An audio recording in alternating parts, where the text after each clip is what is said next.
one of the things we started focusing on was whether what Rotary was doing for people with post-polio syndrome.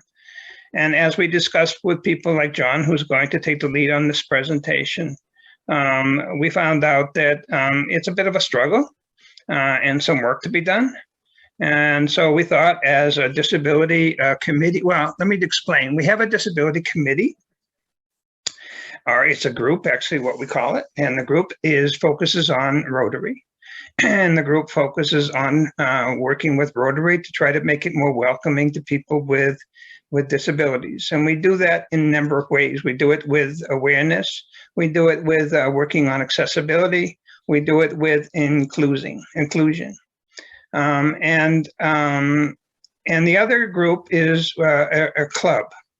And the club is working on human rights for people with disabilities around the world, focusing on different human rights issues and seeing what we can do to try to improve the human rights for people around the world. So do two different focuses. This meeting happens to be a meeting of the group. So making awareness in people with Rotary fits right into post-polio syndrome because it's in many cases a very still unknown subject for many people, including the medical profession. So we're looking at making awareness among Rotary, but also see if we can take some steps to increase the knowledge among the medical profession of people around the world. And with that, I'm going to turn this over to John and let him do his presentation. John?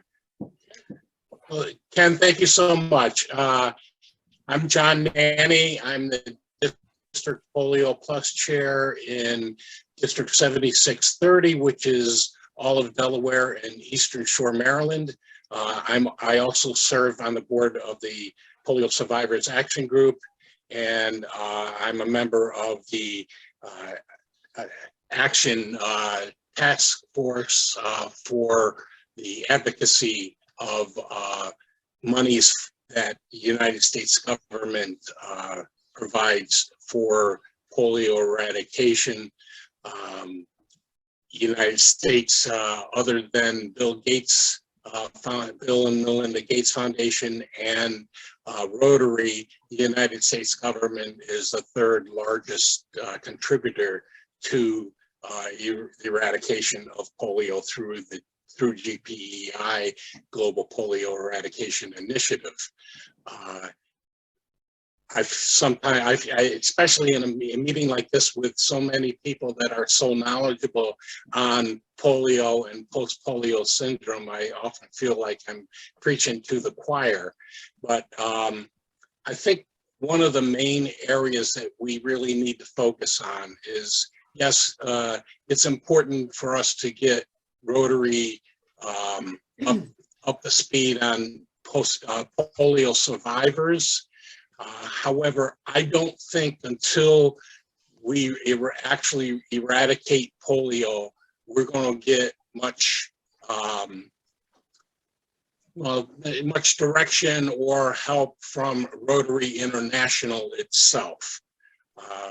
I've knocked my head against the wall a number of times with Rotary International, with polio support groups and things like that. I understand and I accept the fact that Rotary International's priority and main goal is to eradicate polio.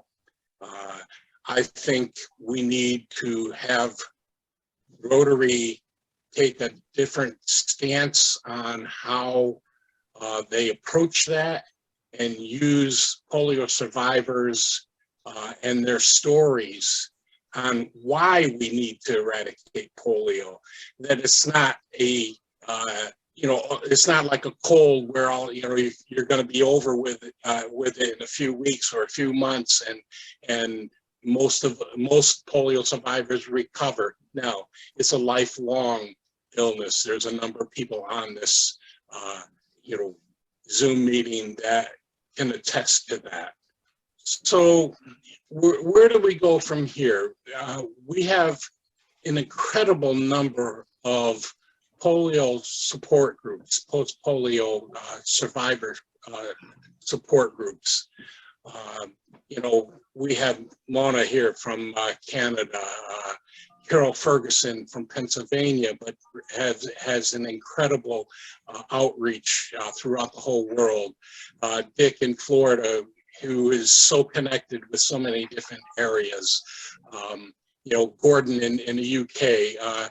We need to come together and find a forum, and maybe this is the forum where we can bring things together and make a concerted effort to bring awareness to post-polio syndrome, the reasons why we need to eradicate polio, but again, you know, using polio survivors in that context.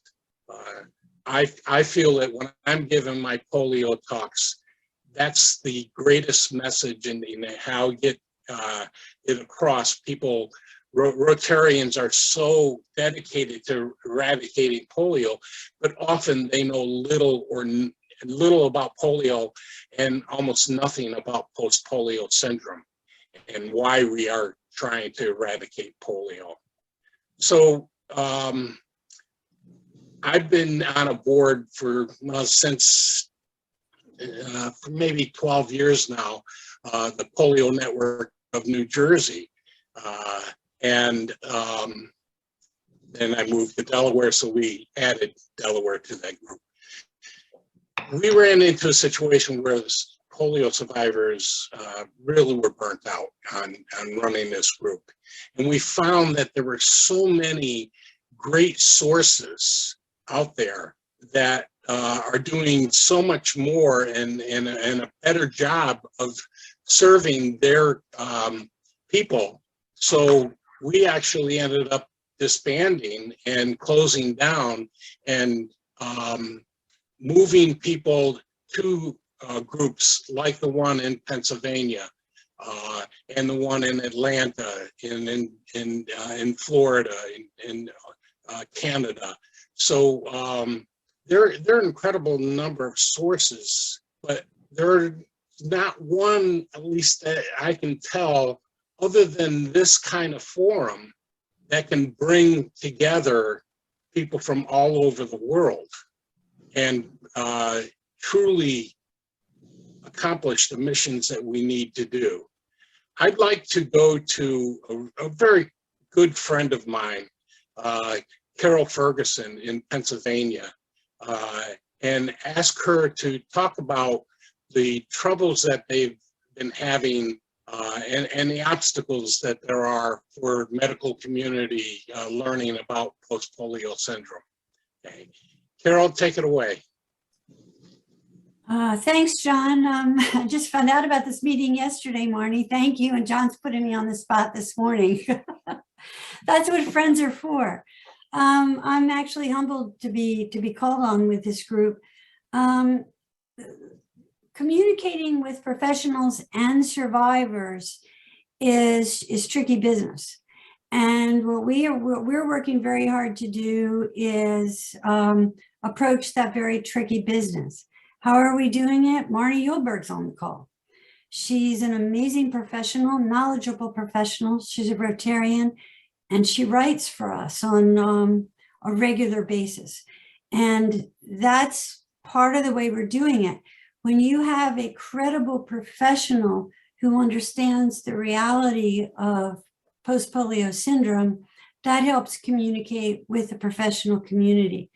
The other thing we do, and we've been doing this for 7 years, is if somebody goes onto our website and they click on Marnie Yulberg's name, you get her biography. And that's been key for us. So when a medical professional gets a survivor that says, I saw this on the internet, medical professionals are going like this. In the case of a survivor that gets information from our network, they can click, the physician just has to click on the author's name and they get the biography. So the physician can make a decision, yes, this is a credible source, or this, I'm not sure. That's one of the ways we do it. And that's proven to be very effective. We have an anesthesia warning card that's accessible by just a scan code. And every single professional that's written about anesthesia, their biographies are there right along with their articles. And that's proven to be very effective. And it's very easy. It's just a card with a scan code goes right to the page. Another thing we do is we do presentations for Rotary clubs. I see Marcy's on. We survivor groups, students. And one of the things we talk about, because it goes back to what John just said, post-polio syndrome, Rotary's eradicating this horrific disease that we all want to see gone. But those of us that are Rotarian survivors, our hearts are breaking for the survivors who don't get the care that we do. And what we talk about in our presentation to Rotarians is the reality is we will get to zero. It's going to happen. Maybe it's going to take longer, but it's going to happen. But because of post-polio syndrome, the truth is it's going to take a full generation for the effects of this disease to be gone. We make that in every presentation we give, trying to bring that home as we define post-polio syndrome, as we tell stories. We have a Facebook page, Polio Survivors Serving Others, that very much is the Rotary message about vaccines and supporting this effort. And we're bringing sort of brief survivor stories. We're hitting people right between the eyeballs with the reality of the late effects of polio and the importance of eradication and the importance of vaccination. So I hope that helps. John?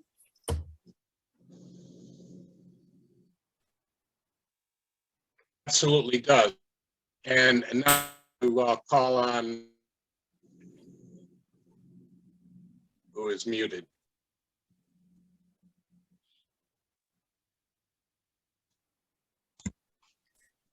John, you broke up a little bit there, so we'll say it again. I'd like to call on my friend Dick. Uh-oh. Dick, can you hear me? Okay. Yeah, I hear you. Okay. And which part will you want me to talk about? Anything you'd like to that involves this group, you know. Okay. You are one of my polio heroes. So. Well, I'm not so sure, but I had polio in 1941, so I'm in my 80th year of this, and polio syndrome got a hold of me in the late 1980s. So I am a survivor and have been leading the charge since 1985, I guess, for PolioPlus eradication. I'm pleased to see we've got 6 or 7 different folks here this morning from various polio support groups. And I'm so happy you joined us because that represents, I don't know, 300-400 polio survivors, if you count us all together, that are going in the same direction to help one another via the Zoom ability, weekly and bi-weekly and monthly meetings where folks get to share the various things that they're doing to help themselves, which then helps other people that they just didn't know about. So I call it a cross-pollination of information that's being handled by these Zoom meetings. I wouldn't be here with them were it not for these Zoom meetings, and encourage folks to join them to see what's really going on. Carol and Mari are heroes of mine because they were one of the first post-polio support groups I ran into, along with the Lancashire, England group and the Australian group, and they're Rotarians sprinkled all among these groups. So, but our focus really here is to allow the medical profession, to become knowledgeable in the United States and Canada and elsewhere, where polio has been, as an active disease, has been gone for 20+ years. So the doctors don't know what the effects of post-polio syndrome are and how to diagnose it. And Jeremy the other day indicated that the doctors in Africa are are very much aware of what polio is and how to work with it. So maybe we'll work with Carol and whatever to introduce some of these doctors in Cape Town and Nairobi and Afghanistan and Pakistan who have firsthand knowledge today of what to do and what not to do by some way, by Zoom or by whatever communication. Because if I go to my local doctor and he's never seen a polio before, I want to put him in touch with somebody in Cape Town that can tell him what to expect. And that's kind of where this organization and Ken comes so much into play. And I truly appreciate the disability advocacy group. This, I think, is going to be the successor to PolioPlus. So that's my horn I've blown. Thank you, John. Absolutely. Thank you, Dick. And Marnie, would you like to add to this conversation? Sure. So Colorado Post-Polio actually has been fortunate enough to receive a couple nice bequests. And so we have the luxury of having a little more money than some of the other groups. And so we have a number of projects and services. And one for the fall, we're planning to do repeat one of our training courses for physical therapists and occupational therapists. And the plan is to videotape that, so it'd be available for people for several years, and also, a wider distribution than the probably 15 or 20 people that will get to attend it. We do also do every 2 years, and the next will be in 2023, a camp, a 4-night, 3-day camp for polio survivors. And the last 2 times, about half the people have been from outside Colorado. Awesome, thank you. And I think you hit on a very important aspect. Physical therapists and occupational therapists. When I was going through the initial struggles with post-polio syndrome, I was fortunate to be directed to Dr. Richard Bruno in North Jersey. And he had an incredible number of physical therapists and occupational therapists on his staff that they were the ones that taught me how to deal with post-polio syndrome. They were the ones, the occupational therapists are the ones that told me how to move instead of this way, move this way so that you're not gonna put additional strain on your polio muscles. And I think it's important that we take a hard look at that. And Marnie, I think that's a perfect example and a perfect direction that we as a group can get this information to not just doctors but to physical therapists and to occupational therapists, and how important a role that they can play in helping polio survivors throughout the world. And, these polio support groups really, really help. The smaller ones where they have 15, 20 people on a Zoom meeting, we'll help those. But if we get a forum like this really moving and going forward, we can hit so many different areas throughout the world that aren't being reached today. And bring in groups like the Polio Survivor Action Group with Rotary International and Ann Lee Hussey and a number of polio survivors in that group. Many, many different areas that we can improve on. So I'd like to open this up to anyone that feels that they can contribute to this conversation.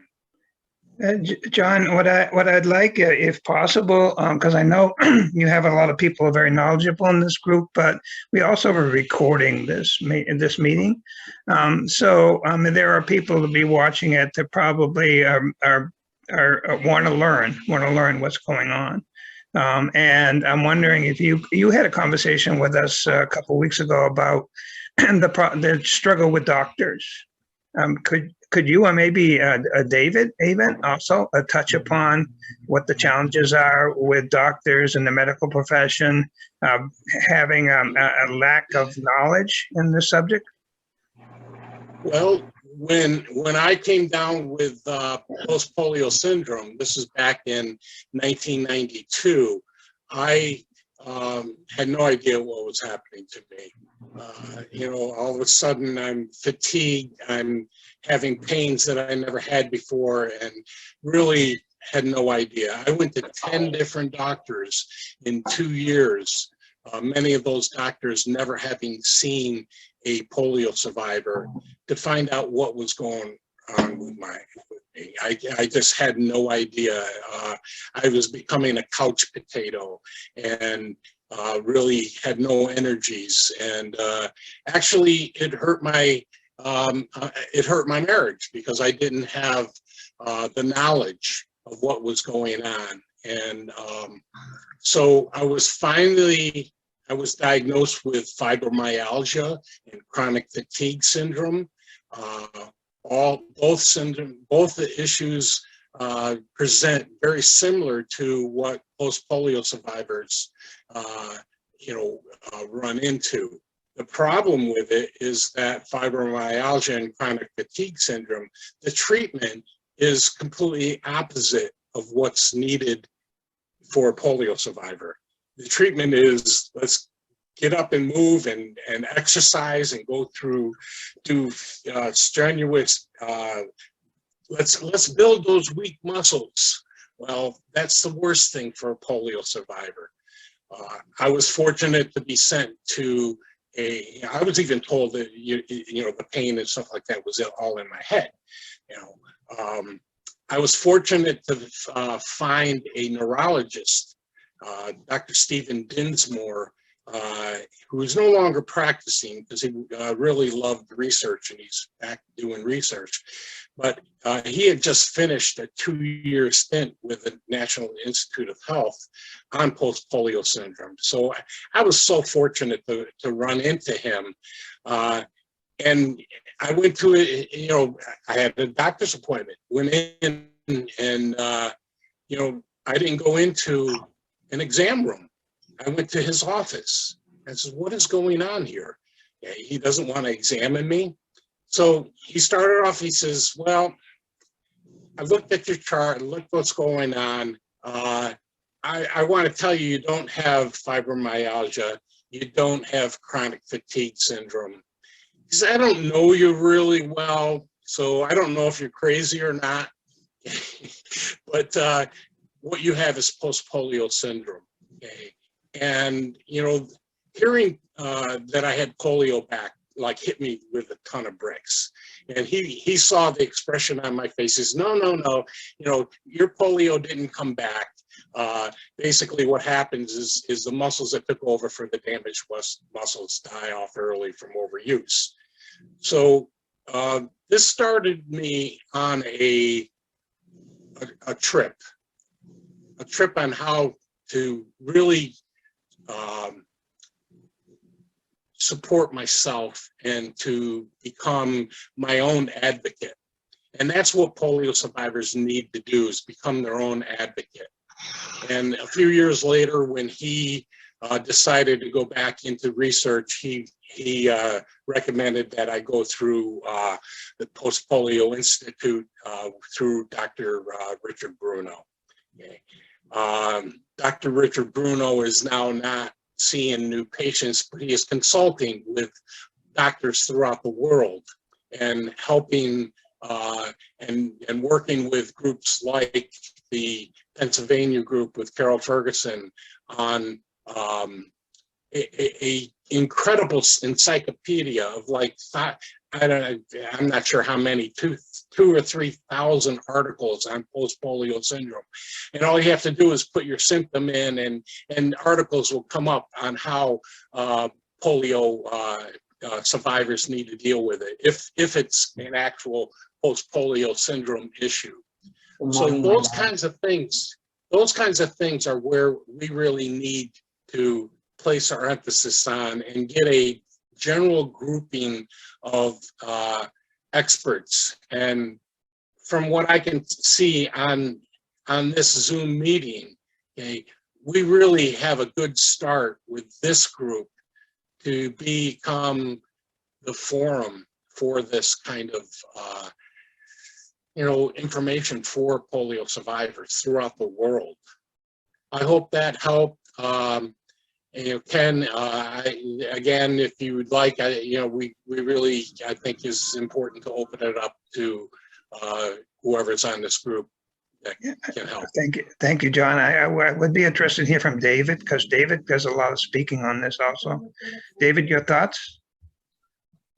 Yeah, there's so many thoughts, and listening to each of you with the different situations that you've had through your experience with post-polio syndrome, and again with the surprise attack that we face with the development of post-polio syndrome.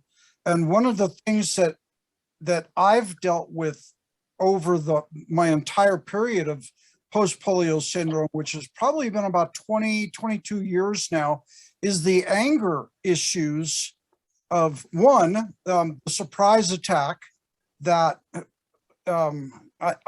Dick, I believe that you were talking about, all of a sudden you had all these symptoms that were coming at you and no idea what was going on.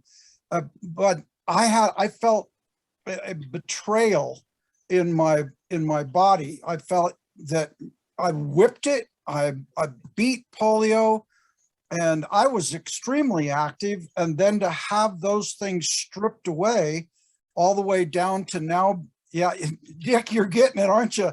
But, now having to go back to having a brace on my leg and having to use crutches again, and my arms and shoulders wearing out. But the blessing is being in a country where I have access to the tools, so I have access to a mobility scooter. I have access to crutches. And this is where I see that the issue that Rotary will hopefully become aware of is that the people in developing countries don't have access to the tools. It's one thing to eradicate the disease, and then it's a whole nother thing to take the step into helping those who have survived, who are going to be facing post-polio syndrome. And then there's the bigger step of recognizing that there's people that have had amputations for whatever cause. And one of the biggest problems that I see in Africa is the problem with motorcycle taxis and motorcycle accidents, and the incredible number of people that are becoming disabled through that. But to come back to the post-polio situation, is that it is a continual process. Every doctor I meet, and I've met a lot of them in the last few years, just through experiences that I had with being dead a few years ago, and now I'm not. So, but every doctor that I meet, I try to introduce them to the knowledge of post-polio syndrome. One of the other things that I was just this weekend talking with someone who had phantom pains and was trying to figure out what was happening to them. They were not a polio survivor that they knew of. So I believe that, Dick, as you said, that they diagnosed you with fibromyalgia and chronic fatigue. I think, and I have no basis in this other than just observation, and Dick, you're supporting that, is that so many people actually have post-polio syndrome, and they had polio, but it went through them as a virus, more as the cold or flu situation. And so now they're stuck with again a misdiagnosis and being frustrated with that misdiagnosis, because doctors don't recognize that could be yet another possibility. So I think that that's one of the other areas of educating that needs to be done, but it has to be done with caution that way, because challenging a person that has such an incredible amount of knowledge in the medical field and saying, listen, you don't know something. We have to do that in a way that is gracious. And so those are my takes on what we're up against, and trying to advance that in Rotary. And for my money, I think we need to add one more area of focus, and that is mobility, because those of us who are caught up in post-polio syndrome are in a situation where we really are starting to need more and more mobility equipment. But when I see people that are having to crawl on the ground, especially in Africa, when I'm doing distribution, for those of you who don't know me, I run an organization called Crutches for Africa. We collect mobility equipment that isn't being used anymore. So it's either used, and often we get surplus material as well. We ship it to developing countries where we distribute it and give it away for free. So that's my experience, and a great deal of these people that we're helping are polio survivors. And again, making them aware that post-polio syndrome is a possibility, and that they might be experiencing that now, and they don't understand it either. And it isn't that the doctors there don't know, they can't afford to go to a doctor. So dispersing that information and knowledge to community health workers is also a big step. But again, I'm hoping that at some point, mobility, which would include accessibility, and goodness, the toilets, the pit toilets that I see in Africa, and it just boggles the mind. There's absolutely no access. The doors are not wide enough for people with a wheelchair to get through. And so we've actually started to address this independently from Crutches for Africa, and to start to rebuild some of these pit toilets, one, so that there's something for somebody to sit on, so that if you can't stand and squat, you'd have okay, so I'm starting to preach. I'll stop there. Thank you, David. I'm curious also from our members here from Canada, what is going on up there? Is it different from the United States or other countries? And what is the progress is being made up there in Canada? Either Kimberly or Mona. Hi, I can speak quickly. I know Mona might have more knowledge on this. So I'm the new polio coordinator in Canada with March of Dimes Canada. So truth be told, I've only been in this role for a month. When I first started at March of Dimes, which was 6 years ago, I started with the post-polio or the polio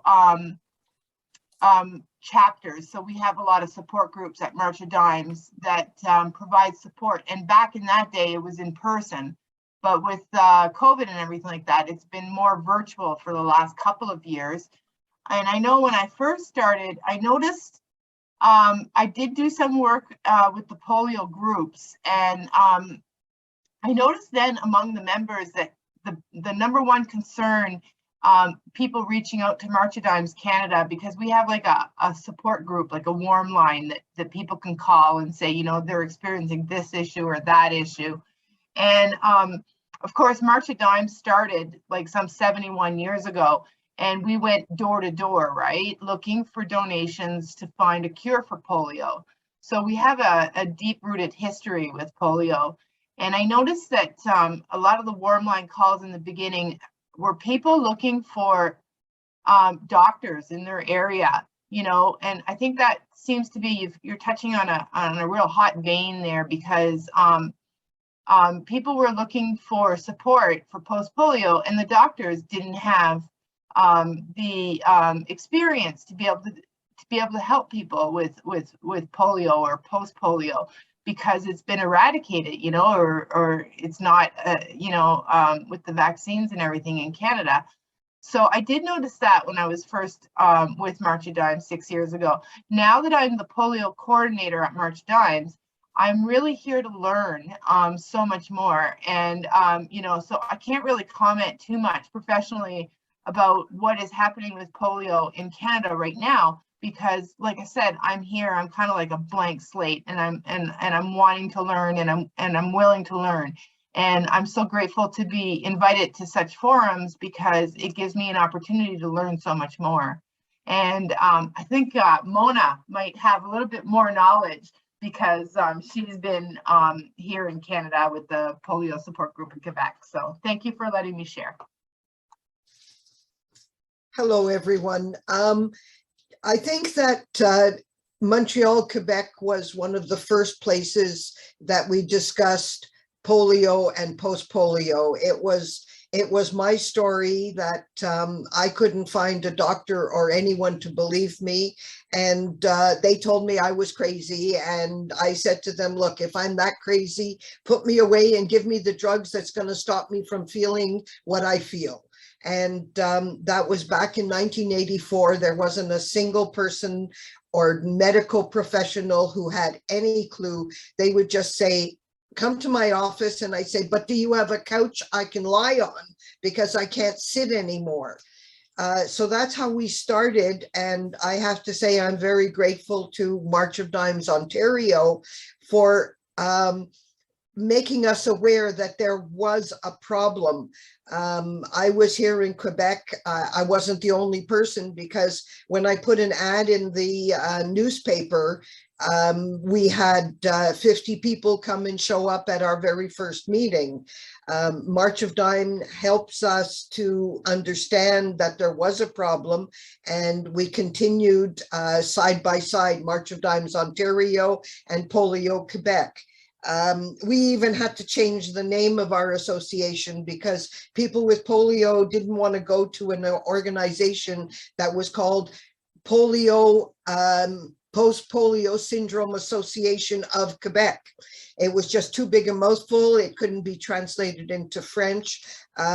So we changed the name completely so we could get more people experiencing post-polio syndrome. And we had, in our first 5 years, we had at least 500 members that had come in from that one ad that I put in the newspaper. Since then, we have, with COVID, our numbers went down, but I think we will come back up to our 200 or 300 members right here in the province of Quebec. We are mostly French. I am the English speaker for Polio Quebec now. We do have many French people, and our organization is running very well. Anyone who would like to come and join us, you're more than welcome. And I'm really glad to see that there is more information about post-polio syndrome. To bring this to the world is really important, because look at how many people have had polio and the after effects. We all have these after effects. They were trying to tell me back in '84 that, you know, I was the only one who had this. We don't know what's going on. And then they came up with the idea that maybe 40% of the people who had polio would get post-polio. I believe, and that's only my number, that we will all get forms of post-polio, because we were told to overdo it. So now we have to teach the people not to do that. And especially in countries where the polio is rampant, that we need to inform them that things will change. So that's where I stand in Quebec, and I'm very interested to know what Rotary is doing here, because not only did March of Dimes help us, but our original founding members, myself and two other ladies, applied to Rotary International here in Quebec, and they supported us with a $50 startup. And that got us on the road. It doesn't sound like much today, but back in '84, $50 gave us a lot of information, a lot of mailing and photocopies. So thank you, Rotary, and I'm really thrilled to see you back with us. Thank you, Mona. I'm actually very impressed with the numbers of these different that you have people, different groups have. If we can get us all together, can you imagine what we could do? Gordon, you have your hand up.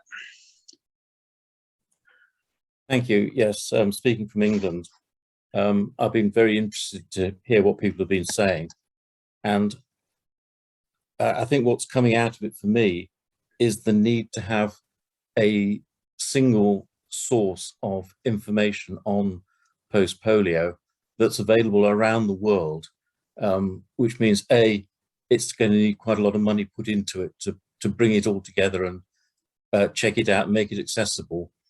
And secondly, it needs to be done by somebody who is respected around the world. You know, it's all very well putting on, you know, a British title or an American title or whatever, but what we want is something that is, you know, a doctor anywhere in the world would recognize the name and respect it. And perhaps this is somewhere where Rotary could direct some of their polio funds to setting up such a website, I think it would be, and administer it, and, you know, make sure that information that is available in dozens or hundreds of different polio support groups around the world can all be accessed in one place and reasonably easily.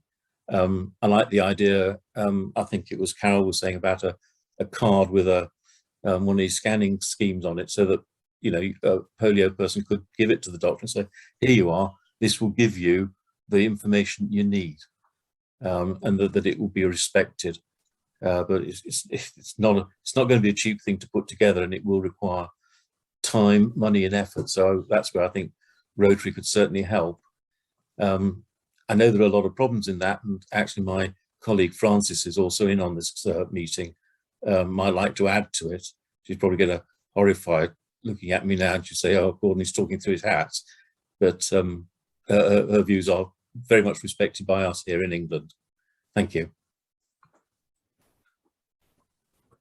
Yeah, I could add. I mean, I think the issue of not reinventing the wheel. I think I'm very much for not reinventing the wheel. We have a lot of information around the place that could just be collated or made accessible. And I do think this card with QR code is something that would be a really good way to distribute information. I think that's excellent. I think the problem that we have is that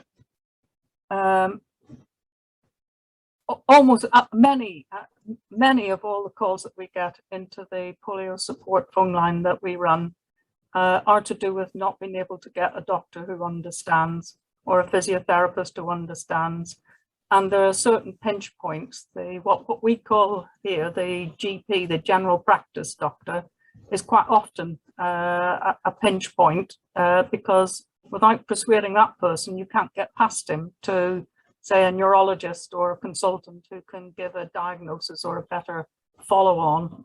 And we have an endless job of trying to make an impression on the medical system that post-polio exists, it's real, and probably quite a lot of people have it, and probably many are misdiagnosed with some form of fatigue syndrome. So I fully support getting together, but I think if we can do it in a way where we're using what already exists efficiently and not trying to set up something that's so big it'll never happen. I think it needs to be efficiently done. Can't say any more. I agree with you, Carol. I've certainly learned that in doing this process that we need to do it in an organized way and a step-by-step way, as opposed to try to resolve all the problems of the world. Carol, do you have a question? Or you have your hand up, put it that way. Yeah, when John was talking, I was sort of smiling. John and I went to the same, we're blessed to be treated in the same clinic in Northern New Jersey. And I think there's a key to that. Those of us that we know that went through that process, and it wasn't easy. Dr. Bruno does not put you through an easy process. But when we come out and you're released, you know what's wrong, you know why it's wrong. I'm sitting here in the chair that was supervised by the occupational therapist in what I buy. I mean, I've got the right back support. And that's, I will always believe, is a key. I went to that clinic having been told I had a brain tumor and 4 times was diagnosed with MS. And it wasn't until I got there that Dr. Bruno's rehabilitative physician, his partner, that they got to the bottom of this. And that's not just happening in Pennsylvania, New Jersey, it's happening all over the world. And what breaks my heart is this happened to me in suburban Philadelphia. And it was long, it was bad, and it was painful. But I came out on the other side. I got to an integrative clinic. There was OT, PT. Somebody on this meeting just spoke about the depression that comes. This is brain changing. So these clinics, these clinics that allow mind, body, spirit repair and healing for polio survivors is huge. It's absolutely huge. Dr. DeMeo, who's now in the UAE, his clinic in the US was integrative. He had a psychologist, he had an OT, PT, brace maker, everybody would come in at the same time to treat survivors. And that's what survivors need. And if we work together to communicate that, the Encyclopedia of Polio and Post-Polio Syndrome that John just referred to, we're blessed to have that on our website and to maintain it with Dr. Bruno. It gives you so much information, but it's how it's sorted. How easy is it? Is it, you know, here's the scan code. This is the anesthesia warning card. It's a big job and it's a big thought process, but you know, it can be done. I believe in my heart it can be done. It's been started. There's a lot of great professionals coming together to support this work. Now, I believe we've got the beginning. I'm really excited to have been invited today. Really excited. I'm really feeling hope from an organization that's outside of ours. Thank you, Carol. Maureen, you have your hand up?